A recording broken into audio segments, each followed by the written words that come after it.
Kung gusto mong lumakas o lumaki, edi dapat matutunan mo muna ang progressive overload. Kung di mo pa ito alam at lalo na kung beginner ka, panoorin mo tong video. First, you should have a standard rep range. Halimbawa lang to ha. Let's say sa squat, may 2 sets ka with 6 to 8 reps. Now, bear with me and look at the text on the screen.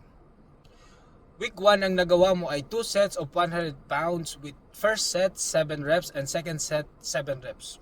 Kung ano ang load ng first set, siya din ang load ng second set dapat, okay? Pagbalik mo ng gym sa week 2, ang goal mo ay to at least add 1 rep. So magiging itsura niya ay ganito, 8 and 7. Pero sinabi ko nga at least, kaya kung kinaya mo ang 8 and 8, then congrats, pwede ka na mag-add ng load. Sa week 3, dahil kinaya mo na ang top ng rep range mo na 8 sa 2 sets, you should now add load.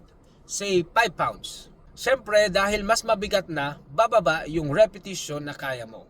Pwede ganito ang itsura. Week 3, 105 pounds, first set 7, and second set 6.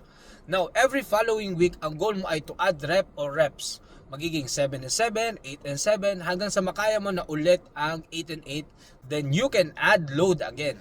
Kung pakiramdam mo pangit ang form mo sa last rep ng last set mo dahil sa pagod, kumbaga pinilit mo na lang, my advice to you is to repeat that week's exercise and to progress with your form.